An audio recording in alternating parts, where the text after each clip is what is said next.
Бүгін біз 6-шы сабақ Қытай тілінің пейін жүйесінің 4-ші бөлімін үйренеміз.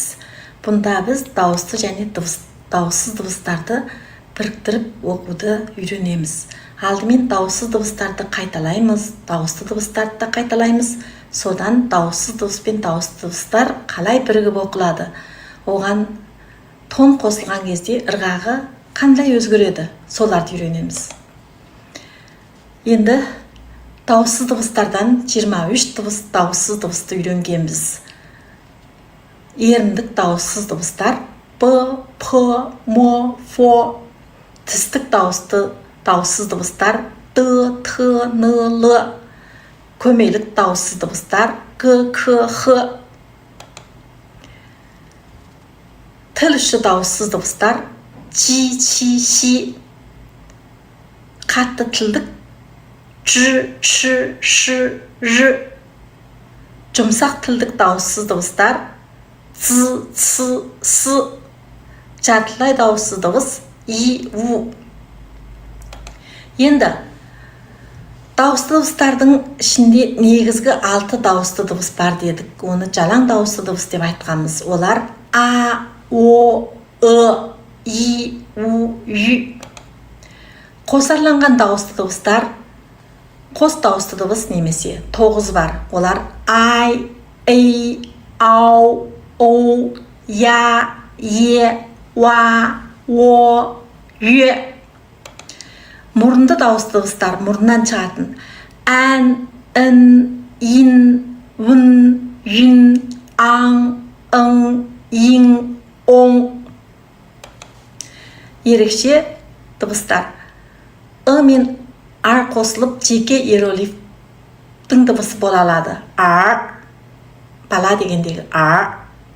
Ал бізде Ц, Ц, С, Ч, Ч, Ш, Ж деген дауысты дыбыстар менен дауысты дыбыс И қосылған кезде дәл өзіндей оқыла береді. Мәселен, мисалға бағанағы дыбысты көрдік. Ц, Ц, С, Ч, Ч, Ш, Ж деп оқи береміз. Бұларға мән берсек болды. Енді осы дауыссыз дыбыс пен дауысты дыбыс қосылғанда буын құрайды. Мысалға, мына жерде И деген дауыссыз дыбыс пенен Ин деген дауысты дыбыс қосылып, Ин деген буын құрап тұр. Бұнда бірінші тонды қосатын болсақ, Ин деп оқылады. Буынды қытайша инже деп айтамыз. Сонда буын дегеніміз дауыссыз дыбыс пен дауысты дыбыс біріккендегі бөлшек. Ал дыбыстарды қалай қосып оқимыз? Бағанағы жаттыққан дауыссыз дыбыс пенен дауысты дыбыстарды қалай біріктіріп оқимыз? Мысалға, Бо деген дауысты дыбыс пен А қосылғанда Бо, А, Ба деп оқимыз. Оған 4-ші тонды қоссақ Ба. Әке деген мағынаны білдіреді Қытайда, қытайшада. Ал П менен О қосылғанда По болады. По, О, По. По, О, По. Су шашу деген мағынадағы иероглиф дәл осылай оқылады. По деп оқылады. М мен А қосылғанда М, А, Ма. Бірінші тонды қоссақ М, А, Ма, Ма. Ана деген мағынаны білдіретін иероглиф Ма деп оқылады. Фо мен А қосылғанда Фу, О, Фу, А, Фа. Фу, А, Фа. Бұнда тарату деген мағынаны білдіретін иероглиф Фа деп оқылады. Бірінші тон. Сонда біз бірінші сыныпта қазақ әліппесін оқығанда осылай буынды құрап үйренгенбіз ғой, сол сияқты үйренеміз. Маған ілесіп оқыңыздар. Б, А, Ба. П, О, По. М, А, Ма. Ф, А, Фа. Оған тонды қосайық. Ба, 4-ші тон. По, 1-ші тон. Ма, 1-ші тон. Фа, 1-ші тон.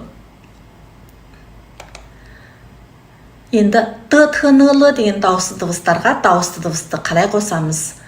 Мысалға, Т мен Ы дыбыс қосылғанда Т, Ы, Т деп оқылады. Т т мен и дыбыс қосылғанда т и ти деп оқылады.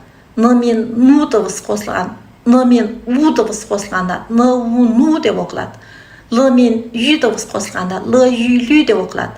Оған тондарды қоссақ, екінші тон қосылса, т мен ы қосылғанда д деп оқимыз.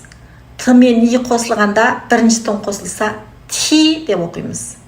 Н мен ну қосылғанда төртінші тон қосылса ну деп оқимыз. Л мен ю қосылғанда төртінші тон қосылса лю деп оқимыз. Ал осыларға сәйкесті иероглифтердің мағынасы: д морал деген сөз, ти тебу деген сөз, ну ашулы деген сөз, лю жасыл деген сөз. Ал к, к, х деген дауысты дыбыстарға дауысты дыбысты қосайық. Г-ға ы-ны қоссақ г болады. Бірінші тонды қоссақ г. Аға деген мағынаны білдіреді. К-ға ы-ны қоссақ к. Екінші тон болса к. Мынада екінші тон к. Чөлдеу деген мағынаны білдіреді. Иероглиф к деп оқылады. Х-ға ауды қосайық. Х-ау-хау. Х-ау-хау. Оған үшінші тонды қосайық. Хау. Көріп отырғандарыңыздай, тонның белгісі дауысты дыбыстарға жазылады.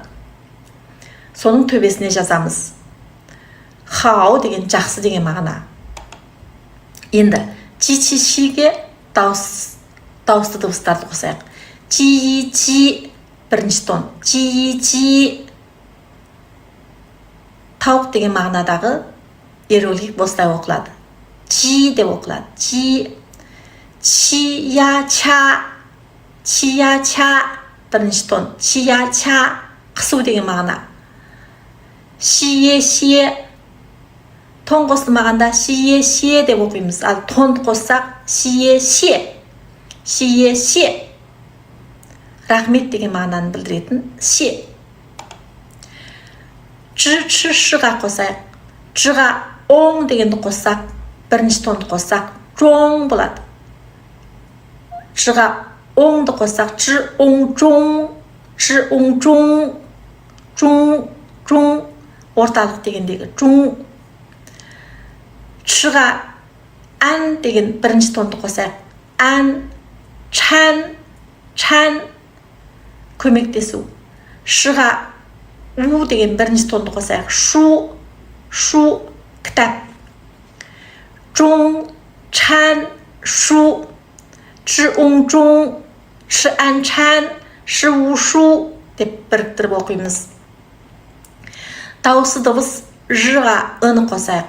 Төртінші тонын қосайық. Ж.